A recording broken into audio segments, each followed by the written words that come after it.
আউযু বিল্লাহি মিনাশ শাইতানির রাজিম। বিসমিল্লাহির রহমানির রহিম। সূরা আবাসা মাক্কি যুগের শেষ দিকে নাজিল হয়। সূরা নম্বর 80, আয়াত সংখ্যা 42। মাক্কি যুগের সূরা, এটি একটি মাক্কি সূরা। সূরা আবাসা নাজিলের ধারাবাহিকতা অনুযায়ী 24তম সূরা। এর আগের সূরা নাজম, পরের সূরা কদর। কুরআন মাজিদের বিন্যাস অনুযায়ী এটি 80 নম্বর সূরা।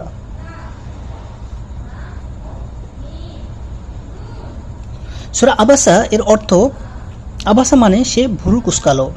সে বলতে রাসূলুল্লাহ সাল্লাল্লাহু আলাইহি ওয়াসাল্লামকে বোঝানো হয়েছে।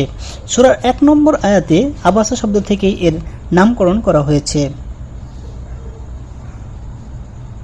সূরা আবাসা এর মেজর থিম 3টি। 1. অন্ধ সাহাবীর আগমনে বিরক্তি। 2. মানুষের স্বভাব অকৃতজ্ঞতা। 3. নিজের সৃষ্টি রহস্য ও খাবারের দিকে মনোযোগ দেওয়ার উপদেশ।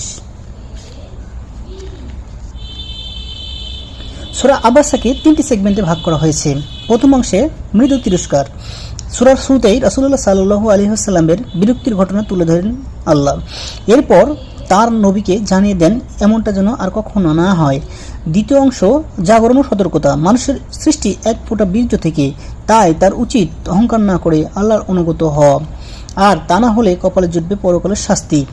এবং শেষ অংশে কিয়ামতের আলোচনা। সূরার একেবারে শেষ অংশে কিয়ামতের ব্যাপারে আলোচনা উঠে এসেছে, যেখানে কিয়ামত দিবসের কিছু চিত্রে তুলে ধরা হয়েছে। ফজিলত: নবী করিম সাল্লাল্লাহু আলাইহি ওয়াসাল্লাম মাঝে মাঝে এক রাকাতেই একই রকমের দুটি সূরা তিলাওয়াত করতেন। এরকম এক জোড়া সূরা হলো সূরা আবাসা ও সূরা মুতাফফিফিন, যা তিনি এক রাকাতে তিলাওয়াত করতেন। আবু দাউদ 1396। কজ অ্যান্ড ইফেক্ট: শারীরিকভাবে অক্ষম বা অসুস্থ কোনো ব্যক্তিকে দেখতে যান, এতে অসুস্থ ব্যক্তি যেমন প্রফুল্ল হবেন, আল্লাহও খুশি হবেন।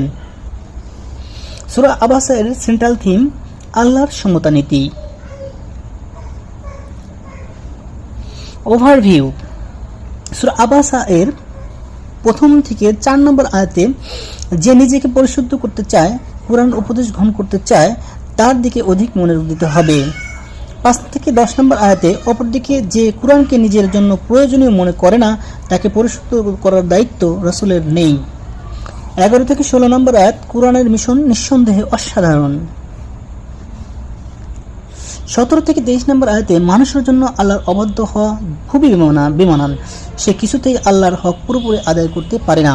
আল্লাহর 24 থেকে 32 আল্লাহর বান্দাদের উপর তার কিছু অনুগ্রহের কথা আলোচিত হয়েছে।